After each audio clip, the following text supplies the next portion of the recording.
Excellent, great. Well, thank you all for coming, and thank you all for being here. Thank you to Dee and Rails for hosting. As a Pepsi fan, it is always very, very gratifying to be at any facility with a Pepsi machine. I have a Pepsi machine out here, so that's great. And thank you to Louise for setting this up, and Justin for being on our lights and sound and music and effects. And I'm really, really grateful to all of you. So as Louise was saying, meaning me and some of my colleagues at Chicago Public Library, talked about our PDA project at ILA about 2 years ago, just as this project was getting started. And here we are, what feels like 30 seconds later, on this lovely summer day in October. For those of you not in Burr Ridge, also, it's sunny and about 90 degrees outside today. So here we are now at the end of this project, or what is maybe just really the beginning. So we'll bring you up to speed on what's happening here and give some ideas and tips and do some brainstorming together about moving forward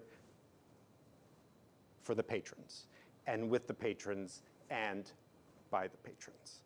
So we will kick off here. We have our hashtag information, so please feel free to tweet along for the next 85 minutes or so. I will tell you it was quite a challenge coming up with a hashtag for this event. As you may remember from high school, PDA also stands for other things than patron-driven acquisitions. And some of those things that it stands for also happen in libraries. So instead of public displays of affection, we have Patron Ac Illinois. That's our hashtag, which is appropriate because the word that's spelled out there in this hashtag is the most important word in patron-driven acquisitions. And thank you also, one last shout out to John Legend. It just so happens he has a song that is almost the exact title of this presentation, so I hope you enjoyed his stylings before we began of his song, PDA. And John, please don't sue. It's good. It's fine. So here's some inspiration. Patron-driven acquisitions. Why not turn over part of your budget to your public? You know, the folks who pay the bills, right? We remember them. And let them decide what you should buy. Academic libraries have long been grappling with this kind of process of acquisitions, and now it's coming to public libraries. This just conveniently happened to appear in Publishers Weekly. It's actually the inspiration of a librarian on the East Coast who really put this idea out there of turning over, at least to some degree, the acquiring of our collections, and even before that, the evaluation and selection of them to our users. And again, this is something that's been happening in academic libraries for quite a while. Here's a lovely image of the University of Illinois Central Library to give us the idea that this is not a new idea. This has been happening in academic libraries, but it's relatively new to the world of public libraries. So the first lesson for the day is when the Illinois State Library calls you, always answer the phone. Put down your Starbucks, kick everybody else out of your office, and answer the phone. Because in addition to being fabulous folks, they also have amazing, amazing opportunities. And that's how this PDA project, pilot experimentation, started at CPL with a call from Springfield. And this happened right about this time also that Rails and Heartland were getting calls to experiment with ebook projects that would, in our part of the state, become eRead Illinois. So this was a great chance then for us in Chicago to take the idea of PDA and the money from State Library, add that to our resources that we have, which includes a collection development, or what we now consider content curation team in the Harold Washington Library Center, responsible for the content curation for content in all 80 libraries across Chicago and serving all 2.7 million folks. So 2.7 million folks, 5 people. So there's a bit of a disparity in there. So we're always looking for ways to more effectively and efficiently select and acquire content for all of these people with the resources that we had. So with the idea and the money from the State Library, plus the infrastructure and the content curation team at CPL, the idea was to combine those things for the benefit of the entire state. And how would that work? Well, my friends, ladies and gentlemen, and John Legend's lawyers, it is through resource sharing. The reason that the State Library was really supporting this is that idea that whatever gets into any of our collections is then, of course, as we all know, in the great tradition of Illinois libraries, shared across the state. So yeah, these maybe the patrons in Chicago who are driving the acquisition of titles for this project, but that's going to benefit anybody because those materials are available to all of us.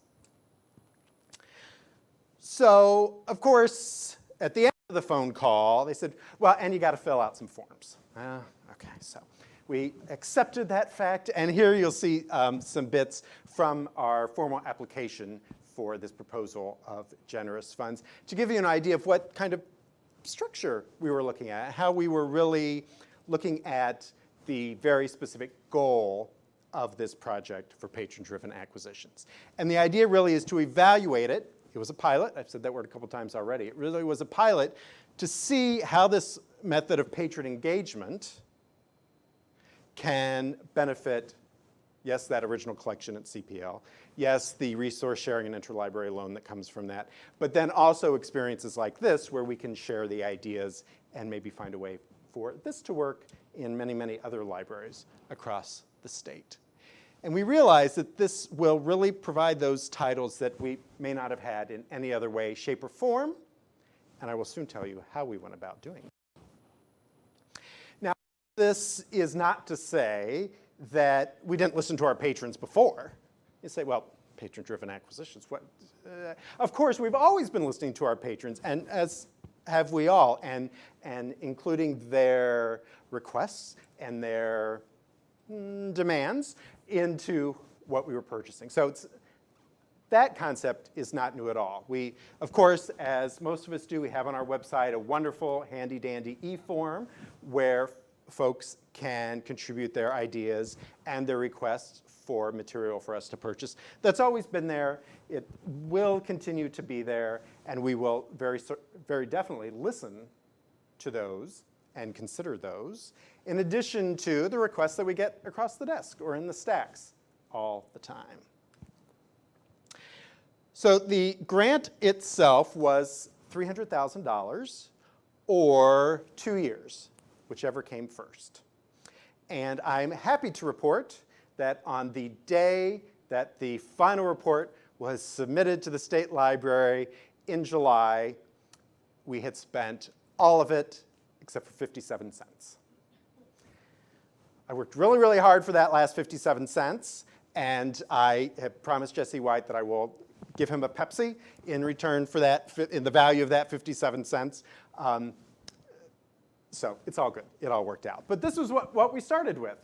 And my point in that timeline thing is that it actually worked out really well, that this extra $300,000 that was in addition to CPL's materials funding that we had during that time did last the 2 years from mid-2013 to mid-2015 that it was supposed to. So that was one thing we learned, that timing worked out really, really, really, really well.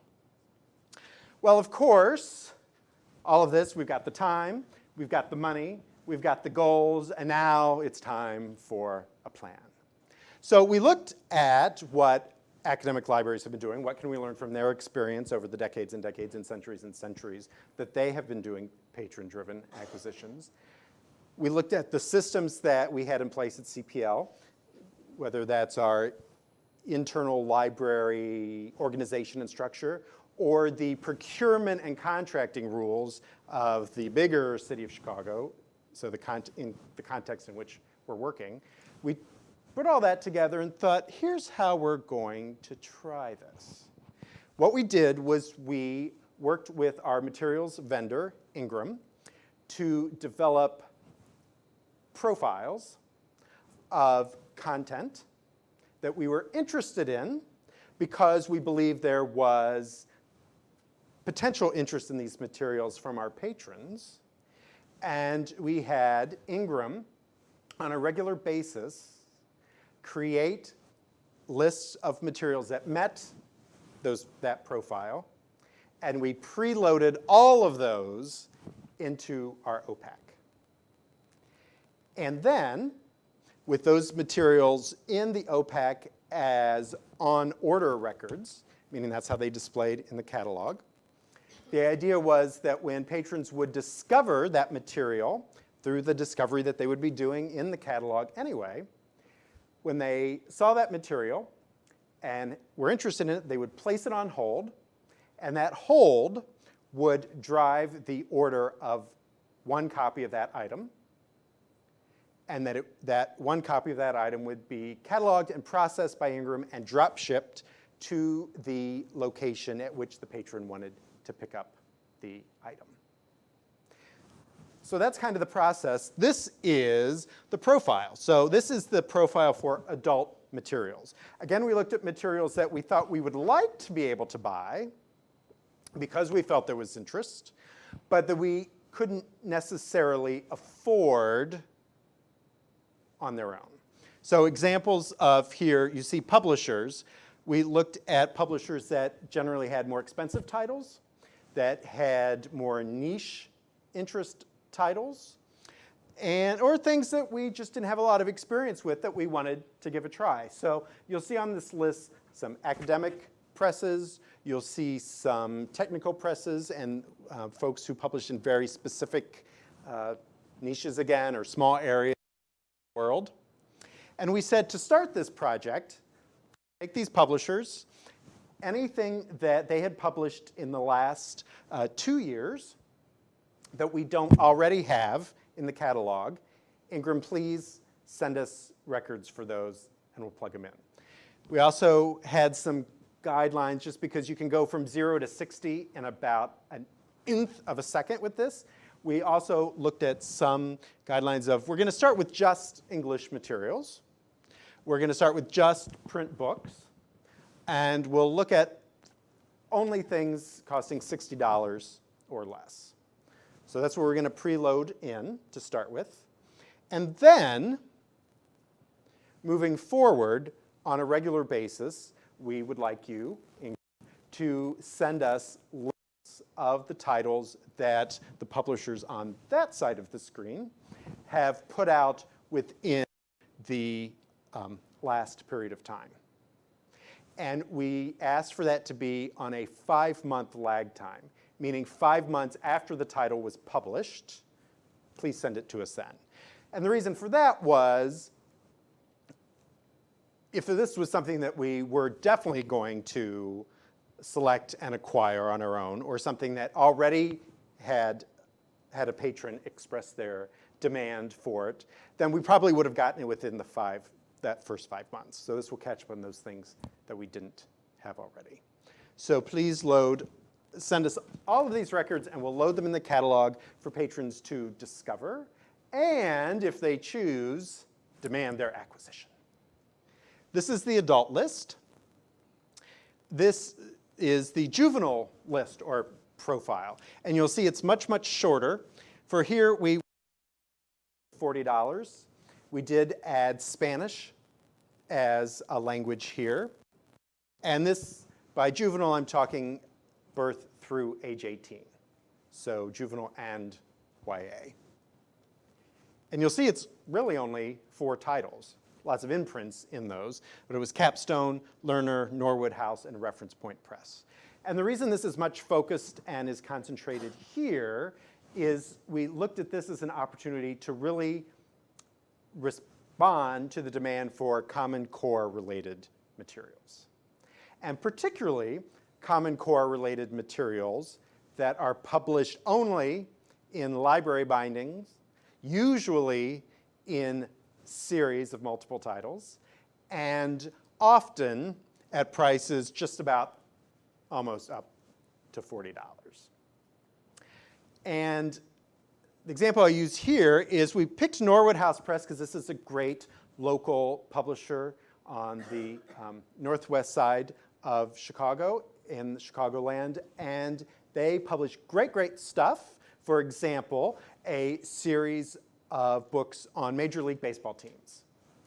This is great. I would love to be able to buy a hardcover series of all 26 teams for all 80 locations. So 26 times 80 times almost $40 a book. Well, you see right there, that's really expensive. I would like to be able to do that because in a big city that is serving a very, very diverse clientele, really there'll be somebody interested in anything. So, I mean, somewhere out there in Chicago, there is, inexplicably to me, but there is a San Diego Padres fan. Okay, right? I respect that. No judgment, right? That's great. Well, I want to be able to provide that patron with a book about the San Diego Padres. But I don't know exactly where they're at. And as I've established, I can't afford to buy 26 times 80 just so that I can catch that fan wherever they happen to come in. This way, that whole series can be, so we can buy the Sox and the Cubs for everybody. And then the rest of those titles can go into the patron-driven acquisitions pilot program. And when that person discovers that Padres book, they can put it on hold, and bim, bam, boom, it'll show up at their location, and they can check it out. So this is what we started with. And we also, I should point out that we're trying trade paperback for this as well, as opposed to some of the other pieces. So that was the content part of this. The technical part of it, as you can see on this lovely, lovely, detailed, and fascinating screen, was, of course, let's just say it spoke to the quote that I have hanging in my office, which is, "Nothing is straightforward." So what this chart is showing is how the acquisitions process will work for this pilot. So from the time that these lists that are matching these profiles were sent to us from the materials vendor, Ingram, we then had to get those into the system, the technical services acquisitions finance ordering system, so that when that hold was placed, the material could be procured. And I'm happy to go much, much further into the weeds on this with all of you at a later time and place over a couple of cold Pepsis. So, but keep in mind, the point is that this technical process and flow chart was vital to this project and pilot working. TLC, our ILS LMS vendor, was vital to this procedure as well, with helping us load these records. This is an example of, in the staff client, what the record would look like. We had to create a general branch, because we hadn't ordered these for anybody yet. We had to have a general location, because each title had to have a location to it in the catalog. So we created CPL as a branch. We created a location, or we're taking advantage of the location of on order. And then, in order to track these, we had to create a very specific media code, which is something, we would have internal, whether it's hardback or paperback or mass market, like that. We had to create one of those codes that was very specific to any of these titles, so that we could do the tracking of them and evaluating their circulation afterwards. So that was a key piece that had to happen that TLC was vital in helping us with. Thank you, thank you, thank you. This is just a screenshot of what the list looked like of those profiles when we got them from Ingram. And this was all great and fine and wonderful, and let's try it. And so we tried it, and we realized that soon after we started trying it, let's make a new plan. Let's make a new plan. Because we saw early on that while this was absolutely working, because the lists were coming from Ingram, they were being loaded into the catalog with the help of TLC, they were being discoverable in the catalog, and they were having holds placed on them, and those holds were triggering the orders with a little bit of intervention from our staff, and that they were arriving and being checked out, and all of that was great. But we wanted to make a new plan to make sure that what we thought folks might want to check out and therefore load was those were in fact the right things. So this new plan after the first part of the process included, for example, removing the university presses from the profile, from those updated profile lists that we would get from Ingram, because they weren't getting any response at all whatsoever. Also realizing that on the kids side that we would need to expand beyond just those very narrow curriculum-based Common Core supporting titles. And that this, while it really was working big picture-wise, was not and is not the only way to do patron-driven acquisitions. Because really, at the end of the day, this is what folks want to check out. Yes, thank you, Andrew. Common Core materials are very important and very relevant, and that's great. But, Mr. Andrew, where are the Lego superhero paperbacks? That was the demand that we were seeing being driven. And while we had that upper limit of $60 on adult books, we really wanted to look at were really cool cocktail table books on topics that were really fancy, that had amazing photography in them, and that were beautiful, and that we weren't going to go out and buy on our own because they cost more than $60. So just like David Lenkus would say that a purpose of libraries is to be collective purchasing agents for content that the community values, the community is telling us that they value these opportunities and having these things purchased for them. So let's expand our idea of what's included in those profiles, like I said, but also how we get materials included in the patron-driven acquisitions process. So throughout this two-year period of time, for things that we added through the profiles, through things that we purchased through an increased attention to those patron requests through the web form and across the desk questions, and through expanding our idea of what a patron demand was, we ordered a total of 16,247 titles with this grant funding. Now, 13,937 of those were titles that had been preloaded through those profiles.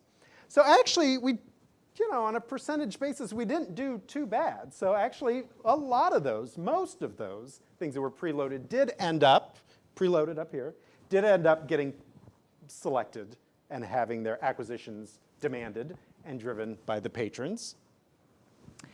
And of these 16,427 titles, we have seen, as of about a day and a half ago, a circulation of 115,871. So thanks to the generosity of the Illinois State Library and Jesse White, and through listening to our patrons, we have 115,871 positive engagements with the library that we didn't have before. This is also when you break that number down by the number of titles, you'll see a pretty good turnover rate. And remember, this is just so far. This was in the 2 years of the profile or of the pilot. Of course, we're going to have these materials in the collection for much longer. So that's a pretty good circulation rate already. And it's a pretty good return on the money, we feel, already. Particularly when you consider that if we had added 16,247 titles without input from the patrons, how many of those would actually have circulated at all? We don't know. We're a group of professionally trained content curators and collection development specialists. We know our business, we know the material, we know our communities, but we can't look into everybody's mind. So even though we do our best, most responsible content curation, we're really seeing that nothing can beat that demand from the patrons that they're communicating to us directly. So in addition to great return on this money, we think we have saved money above and beyond this from not purchasing something that did not have guaranteed patron demand driving it to be acquired in the first place. So here's how the expenditure worked over the 2 years of the pilot project. So, and this is looking on a monthly basis along the bottom and the dollar amount up the side. So started out, pretty good. We're spending about $2,000 a month there at the beginning. We had some spikes there early on that happened with some promotion of this pilot. We really started out by not overly promoting it at all. We wanted to see if that discovery would drive itself. However, there was a great piece actually that appeared in the Sun-Times that called this out as a very positive experiment. And it gave the example of a person who would come into a branch which may actually have been the journalists themselves. I'm not sure, but may have been, and asking for more books about soap making. And then they were able to check out more books about soap making because we acquired them through this process. So the point is that I think some promotion of this did indeed help. And then you'll see as we go on and on and on, and about halfway through at the end of 2014, we spent $7,000 in 1 month on materials. And I think a lot of that had to do with the cycle of the publishing cycle. And remember, we're looking at adding things 5 months after they were published. So if you look at what comes out in the fall and bestsellers, which of course we're buying the bestsellers on their own, but because bestsellers are getting so much attention, that I think a lot of great titles that were published weren't getting the attention until they came into the library this way. And then we ended up all the way, and then you'll see at the very end on the far, far, far corner there is Mr. White's 57 cents. That's where we are. So of the titles that we added to our collection through the demand of patrons, the highest circulating title so far of those 16,000 is The Cosmic Tourist. Visit the 100 most awe-inspiring destinations in the universe. So this has more than 60 circulations on this title so far. And it's a title we didn't have before. It's a title that was in the collection because a patron demanded it through this project. And then kept renewing it. And it went to the attention of other folks. And it then hit our holds list. And it then went into our regular queue of purchasing material. It hits a 5-to-1 ratio on the holds list. So the discovery by one person and the demand-driven acquisitions by one person, just as we thought/knew would happen at the beginning, has benefited many, many, many more people. In this one particular case, is probably more than 60 people. It has benefited those people through this discovery. This was the top circulating one so far. The next highest was The Law is a White Dog by Colin Dayan. We saw a lot of, I talked about technical publishers being on that list of profiles that we were adding. So we saw a lot of titles that were very specific and technical, either in how to do things or in training and test prep guides. Working our way down the list in popularity.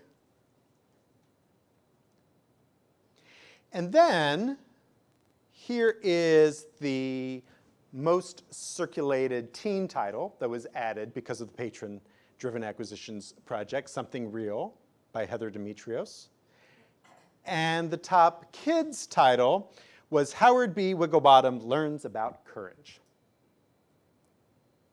And Howard is a book from a smaller publisher that's on a very specific, let's just say it, bibliotherapy topic that, again, may not necessarily have been able to have afforded to have been purchased for 80 locations, but we know that there is interest and need and patron demand for it, and we were able to get it, and now it is the highest circulating kids title that we've been able to get with this project. So here's a spreadsheet that takes what I just showed you and puts it in a fascinating spreadsheet. But the main point of this, to show you this, is about 2/3 of the way over, there's a column called branch, and that lists the branch at which the first request for that title came from, and therefore the first copy went to.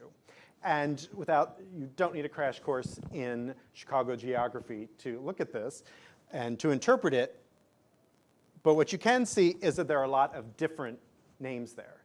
So the point here is that it wasn't all just going to one branch or one part of the city, that we were seeing demand being driven from patrons in multiple locations. And the fact is that these locations are spread out across the city, on the north side, on the south side, on the west side. So participation was coming from patrons everywhere, and content was going to them everywhere, all across the city. And of course, not just across the city, but through our amazing resource sharing to all of us in all parts and corners of our fair state. So I'm going to go into what we learned here in our lessons and our interpretation as we have now wound down the pilot project. But do you have any questions at this point in terms of any of that process, or what happened, or how it happened, or why it happened? Yeah. Did you find an increase in people? You said there were like media spikes of coming in and being like, hey, I want this book. I heard you'll get me any book I want. Was there an increase of that anecdotally? Anecdotally, there was not necessarily an increase in requests saying, oh, I heard you'll get me something because of this specific project. What we're hoping is that this is building engagement and trust with the patrons, so they will come to that understanding and that expectation on their own, but not specifically driven that way, that straightforwardly. And again, it kind of goes back to the beginning, where we're saying this can be kind of behind the scenes. That's okay. You know, the important part is that the patron gets the content that they want and that they need. And if we can make that happen, if we can be the swan, if they just see the swan gliding smoothly and silently on the top of the lake, that's fine. And we'll do, as you saw in that flow chart, all the paddling below. But, yeah. I actually have 3 quick questions. All right. I'm going to take the time to get a drink of water, so Okay. ask them slowly. So as these are put into your system, and if someone sees it, they can order it. Did they eventually fall out of the system? So if no one had chosen it, did it stay in there for 3 months and then fall out, or what was the procedure there? Excellent question. So something would go in, so for things that went in at the beginning, so say it went in let's say October of 2013, right? It displayed as on order, and the status date also displayed, so on order 2013, October of 2013. So we realized pretty quickly, oh, that means it's going to say on order October 2013 until we take it out. So that means in October of 2014, someone may discover that in the way that we hope they would and say, wow, that's been on order for 1 year? Boy, they're irresponsible and slow, and what's the problem here? They may have that sort of negative reaction, or we thought they may think, oh, well, this just is never going to come. I see it's been on order. I'm not even going to bother placing a hold on it, because clearly if it hasn't come in a year, it's not going to come in. So that was absolutely part of the Make a New Plan stand, was realizing that, yes, exactly. We needed to, on a regular basis, go in and basically weed our on-order records. So yes, absolutely. However, unfortunately through this, it was a very manual process. So when we get to the moving forward part, we'll have to look at automating that. Yeah. And did you add additional publishers, i.e. more fiction type of publishers? We didn't yet. We're looking at that, and that'll come up again in the moving forward, is what, in addition to that, needs to be added. It really was primarily nonfiction, certainly of the kids, I went into detail on that, but on the adult side as well. And finally, I know that this was additional money you received as a grant, but what percentage of your book budget was this? So like if you say we spent 5% of our book budget on this, or what percentage would you say It's it about was? 2%. So this grant was about over the course of 2 years, like I said, but on an annual basis, it was about 2% of what we spent big picture-wise. So you bought everything that they put a reserve on? Yes. Okay. And we did buy everything they put a reserve on, and here's why we did that confidently. Is, I kept saying, oh, Ingram sent us the list, Ingram sent us the list, and we had set up the profile, and they sent us the list. It didn't automatically go into the system. We did have an Look at the intervention list. step where we looked at the list just to make sure, which I think was a smart thing to do just to make sure. But also, that the downside of that is it did require an extra manual step to the process. Yeah. We didn't take much out. Yeah, we didn't take much out. So that was good. Yeah. I bet. So where was the home of the titles? Was it the eventual resting place of the books from the originating Correct. library? Correct. Okay. Yes. So whatever location the original person requested it from and it went to for their pickup, it was assigned to that location. Yes. And so we thought at the beginning, oh gosh, is this going to mean that one location is going to get 20 zillion times as much as the other? It didn't turn out that way. And so we were happy to see that, but we thought it was something we anticipated having to be concerned with. However, of course, with holds and resource sharing, it could have gotten to anybody, of course, anytime. But what would the impact have been shelf-wise or workload on any one location? It didn't turn out that way, which was good. Yeah. Of the 16,247 titles, do you know how many of them, what percentage were kids or teens versus adult? Was it primarily adult? It was primarily adult. It was primarily adult. The amount that we ended up adding to the collection was primarily adult. And so I have a couple theories on why that was the case. The amount of titles that were added were fairly consistent with a general 35% kids, 10% teen, and then the other percent of adult, which is really how our budget works out in general, big picture-wise, and also is actually the Nielsen Company will tell you that's the general percentage of what's being published in the first place in the United States. However, what was checked out when we realized we needed to make a new plan, it was only between 5 to 10%. It was because only about 5 to 10% of the titles selected were Juve titles. So to my theories about why that was the case, one would be this worked,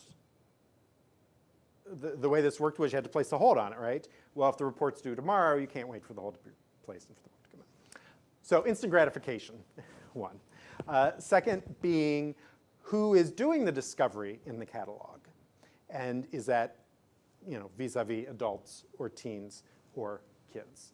Now, we did roll out I think another reason for a spike there in the middle is we rolled out a new website halfway through this process, which I think has amazing discoverability possibilities, and the marketing possibilities are great too for titles that we can push out there. So I think that helped, but that was another consideration, was how many kids are actually doing their discovery in here, and how long are they willing to wait? So of the 16,247 titles, how many went out once or twice? That is a good question, and I have a spreadsheet on that, which is not memorized, but I will be happy to share that with everybody in the next couple days. So Louise, can you help me remember that? Okay, great, thank you. Yeah. I know we had some online questions too. Were there any more in the room right now? Yeah. Oh. I was just wondering what formats were included, large print, audio, kits, what we call them kits with Sure. the disc and the book for Yeah, kids, yeah. things like that. Nope, just print books, just print hardcover and trade paperback. And that really goes back to the idea of how you could go from 0 to 60 really, really quickly. We thought, since this is a pilot, we were going to start with a more controlled range of possibilities at the very beginning. Could this model work for all formats? I think absolutely. Yeah, I think absolutely. Yeah. All right, I have one online question. With a big system like CPL, do you ever use big data to try to predict what patrons may be interested in? I'm not sure having a few requests for an item merits purchase of a title without looking at turnover rates. Oh, yeah. So data, we do have a data specialist in my department, which is part of technology, content, and innovation. So the answer is yes, we're looking at it, yet we are looking at ways to look at it more and better. We don't have Collection HQ, to think of an example of a collection assessment tool that may help to get that sort of data. We have other alternatives that we are beginning to pilot with. So we're going to do that because that question, I think, is vitally important and key to doing this. But a lot of this, once we set up the science of it, really did become an art. And we were, yes, fortunate to have this extra $300,000 worth of funding. So with that, we felt freer to buy just one thing if one person wanted it, because a happy patron is a happy patron.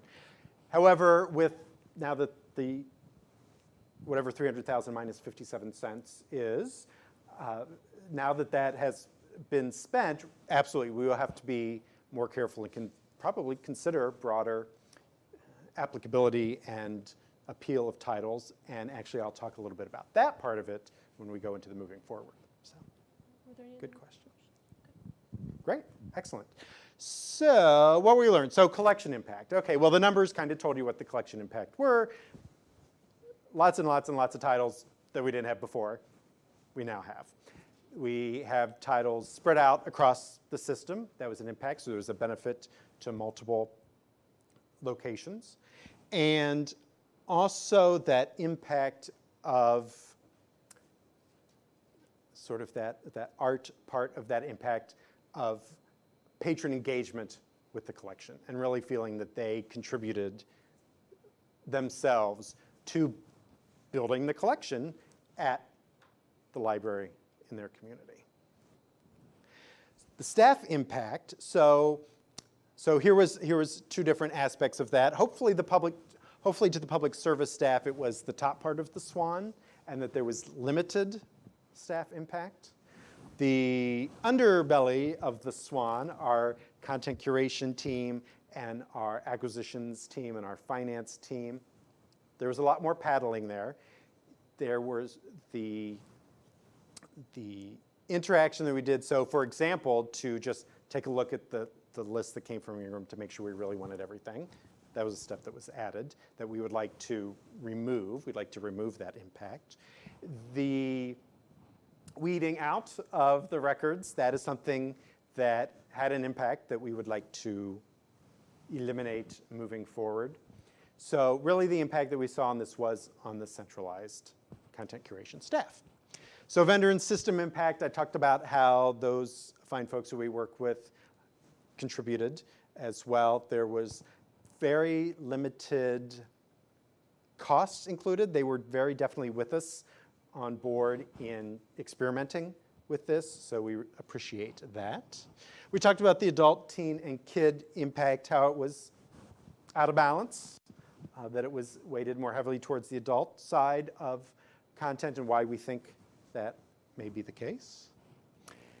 We also saw, again, something, this isn't groundbreaking news right here, but we were reminded of seeing the impact of NPR. And so here is a case of, well, this was actually really a benefit in that if we had more titles added in there as on-order records, that way, the second after the NPR story was over and the patron went to the website, the record was usually there and then they could order it, as opposed to us hearing the story in the car on the way to work and going, holy cow, okay, I know that's not coming out till next week, but I heard it first thing, and there would still be a little bit of delay. So we were reminded of the influence of that, of Goodreads, of Amazon, and self-publishing. So self-publishing here really comes into that post-Make a New Plan, Stan, when we were focusing even more on the requests that came in through the online web form. So we're self-publishing things in those profiles that were pre-added now, but in seeing, as we all know, the impact of the demand for this growing, it was something that we did respond to really yes, in a logistical way through here, yeah, of course, but in more of a philosophical mind change way. There are, I think, all sorts of lessons across the board from this grant and pilot, and really the most basic, most obvious, easiest one is just a takeaway to, hey, remember the patrons, all right? So we took that opportunity to realize, okay, yes, we're remembering this, we're refocusing on this. What practices do we have now? What practices do we have now that need to be rethought and be refreshed by this reminder? And one of them was openness to self-publishing. So that was a benefit of the most basic lesson, I think, of this project. We learned about the decline in impact of many traditional review sources. And we have regular review orders where we also receive lists of titles on a regular basis that come to us from a profile we've set up of things that have been reviewed. So for example, on the kids side of things, every month we receive a list from Ingram of anything that was reviewed in Book List, or anything that had a starred reviewed in SLJ or Publishers Weekly, or anything that had a review in the Tribune or the Sun-Times or was on the New York Times bestseller list. Okay, pretty traditional players right there, and so that's great. We have that, we get those because of the awareness of them, absolutely. But what we're seeing here is that there was less demand being driven from those, from things that were added that way, than from things that were added not that way through the other profiles. Are people 100% ignoring the traditional sources? No, of course not, absolutely not. But we really saw a shift there through this. And of course, the patron impact. The engagement, the word I've said a couple times already, was huge and very, very, very, very important to us. And I'd also put with that huge number of over 115,000. To me, that was a great impact there. That is only starting and will only continue to grow and grow and grow and grow and grow. Because it was all about getting more books to more patrons so they can make more soap. So there you go. So what's next? What's next is this photograph that actually I'm quite proud of this photograph. This taking off from O'Hare going somewhere, I don't know. But it was a beautiful, beautiful day, kind of like today in Burr Ridge, when you could actually see the entire bottom of Lake Michigan. I thought that was very cool. So anyway, looking out onto the horizon, looking out into space, looking over to Michigan to see what is new and what is next. And so what's next is, now it's up to us to operationalize this. We've decided that we want to continue the process of the preloading of titles moving forward. Now, what we're going to do, though, is we're going to scale back on that a little bit and refine even more the list of publishers down. But then we're also going to refine it the other way by beginning to add slowly formats and languages into that. So that's absolutely going to be a challenge to balance what I think will probably be a net add of things without the wonderful, beautiful, lovely grant money that was in there. And how we're dealing with that at this point is then we are staggering. So we're getting that list of holds that were placed against those preloaded titles. We have those. And 1 week we'll order from that list. And we will order from the list of titles that were submitted and requested through the online web form. So we're going to stagger it that way in an attempt to make the finances work longer and smoother and better. But also, that speaks to that staff impact as well. So we'll spread out the work there across 2 different weeks. However, something that we thought about at the very, very beginning, and we knew would be an issue now, is when extra money goes away and you have to operationalize, what do you not buy in order to be able to buy these very specific patron demands? Because I acknowledged right up front that none of this means that collection development staff don't know what they're doing and aren't picking the right things. I'm not saying that at all. Remember, this is only 2% out of a whole materials budget. But how do we decide what we maybe would have selected and purchased of that we're not going to get? We're going to get what we know is a surefire direct demand for it. So how we're going to do this here in the first stages of this operationalizing post-grant life is to reduce funds that have gone to, that branches have been given on an irregular basis to purchase replacement titles. And I'm not saying that's a perfect solution, but why we're doing that is in the thought that this is still an opportunity for the community to tell us what they want and what they need. So hopefully this is a way that a title can get to a location for that collection through this process rather than a traditional process of a librarian filling out a form saying, I need a replacement copy of book X. So we'll see how that works. The grant money being expended came at the same time that we were hitting the end of our regular city budget cycle. And so it was a period where both of the monies had been fully expended.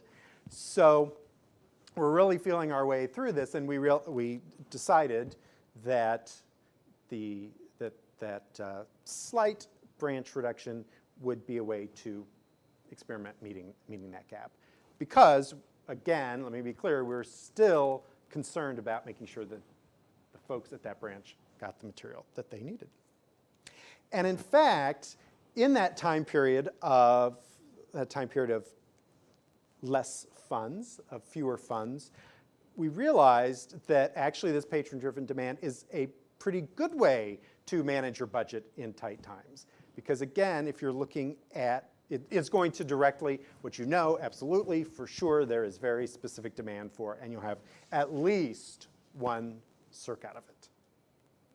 So, let's see, challenges. What's next? What challenges are ahead next? I think the weeding of titles, of on-order titles, is a huge one, to find a way to automate that. Also, I hope that we can find a way to improve the display language around that for the patrons, because it does display as on order, and I'm just going to come clean with everyone here and everyone out there. Technically, that's a lie. Technically, that's a lie, because it's not on order yet, and it's mixed in there with things that are on order, right? So as much as we want this to be seamless to the patrons and for them to not have to worry about that, I certainly can understand how some may interpret that in a different way. So a challenge for us is around vocabulary and around language and working with the vendor to find a way to more accurately describe the status of that content. Maybe I don't know, does anybody have any ideas?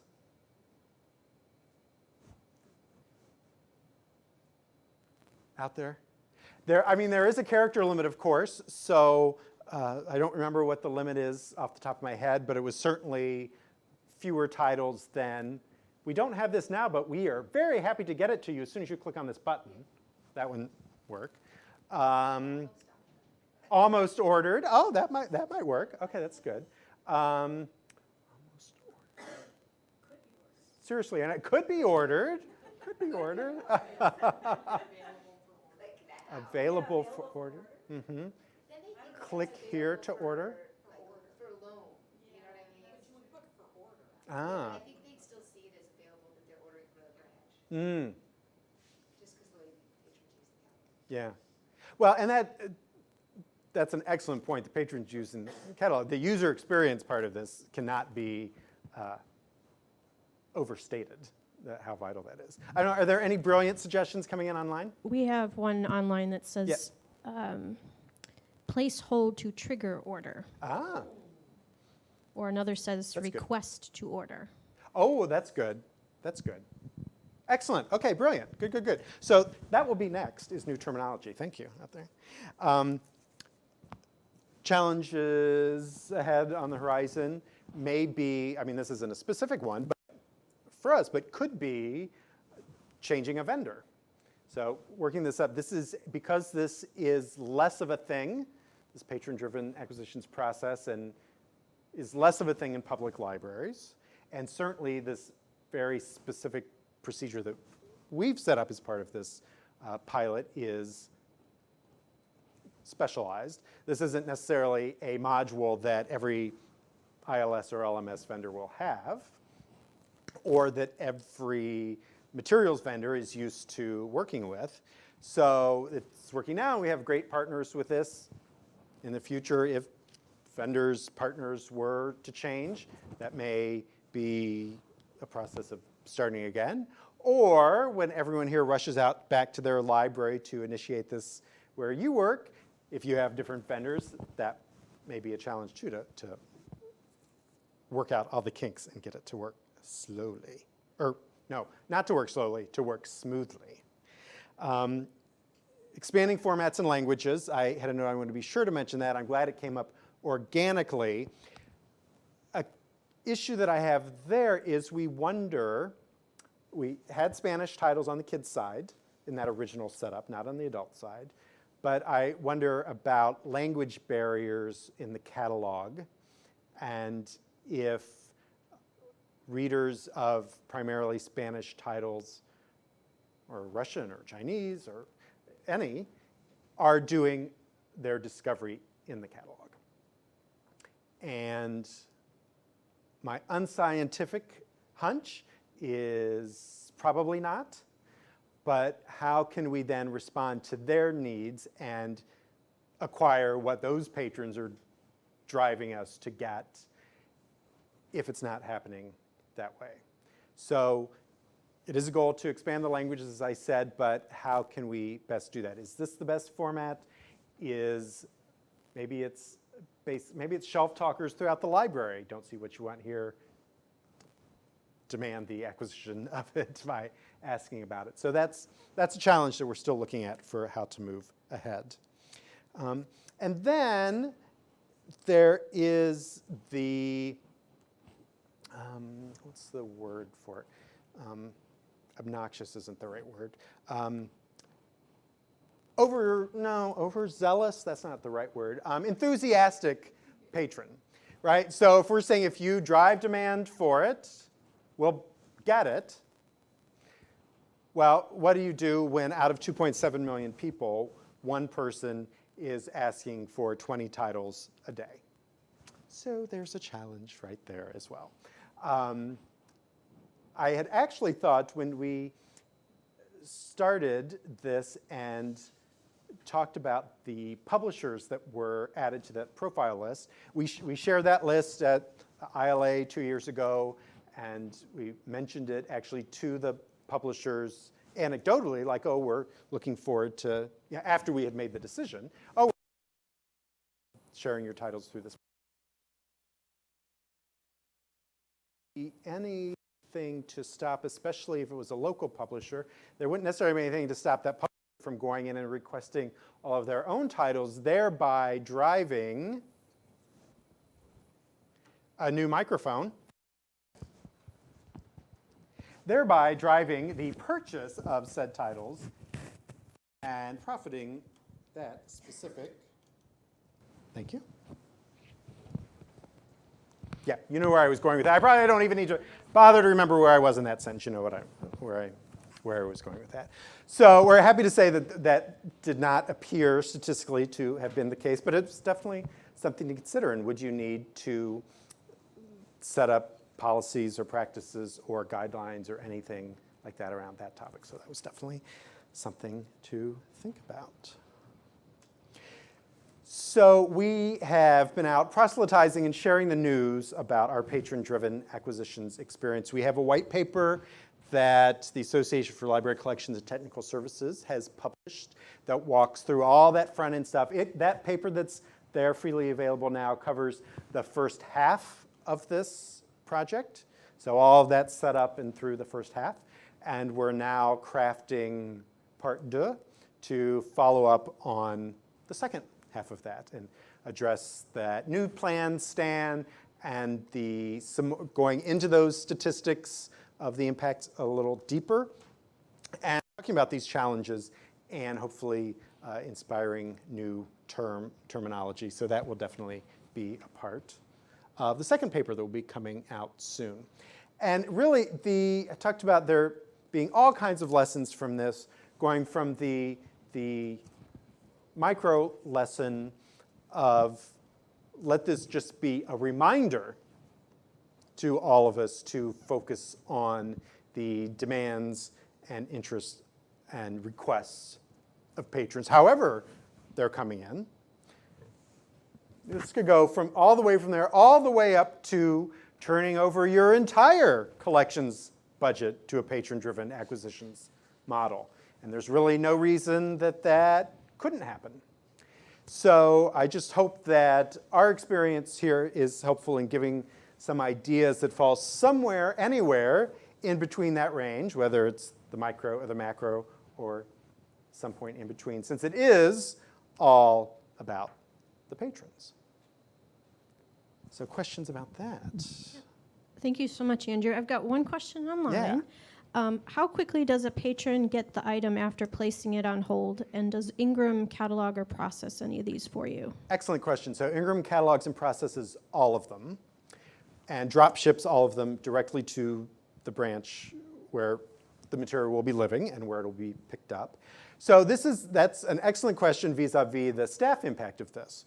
Is we did have it set up where it did not happen automatically. You could set it up so and many of the academic libraries do have it set up, so that when the hold is placed, boom, the order does go directly to the vendor and it happens right away. Just because we weren't sure of that 0 to 60 impact, how we set it up was for us to get the list a couple times a week of basically the holds list. Get the holds list more frequently than we used to. We would be able to identify which of the titles on that holds list were part of this because of the special media code that we had set up. So sorted by media code, but all the titles that have a PDA project media code at the top, and then rush order those. So generally, we were seeing that it came with that happening, based on availability at the vendor, of course, because that's something else that could happen if they did select something that had been loaded a while before. Now, if it became unavailable, we got a report of that, and we took those out of there, out of the catalog, so they couldn't be selected. But if it was still in there, but maybe the vendor had to go to, maybe had to do an extra printing of it, if it was Lightning Source or something like that, that could expand the time. Generally within 2 weeks is the answer to your question. Generally within 2 weeks is when they had it. Could it be faster? Sure. If some of those variables changed, and are we going to look at changing those variables? Yes. Yes. And I think where it could also go faster is, and maybe this is a more obvious question, is in the e-content realm. And talking about the academic library's experience, we're seeing that right now that is primarily in the e-content realm, so we're learning from them there too. So, yeah. Before we get to questions in the room, I just want to put a shout out to those watching online to type your questions in the question box, and we'll get to as many of those as possible.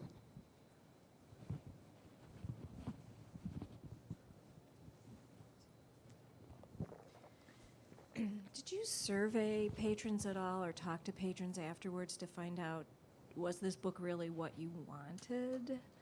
I think we've all had the experience of somebody coming in with a list of, here's the 5 books that I want, and when they get it, that actually wasn't what they wanted. So I'm just wondering what kind of follow-up you did?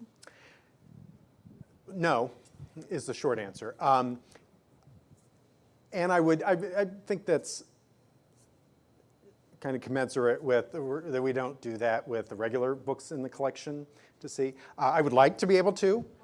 Or because those are the books that sit on the shelf. That's true. They sit on the shelf. Well, that's Those true. are not the usable books. But then even if they do check them out, we don't know. After the fact. Yeah, Always learn it after the fact. that's true. Yeah, yeah. That would be a key and fantastic question. Yeah, yeah, yeah. That's a very inspiring question. Thank you. That's good. Any other questions? Check online one more time. Did you email?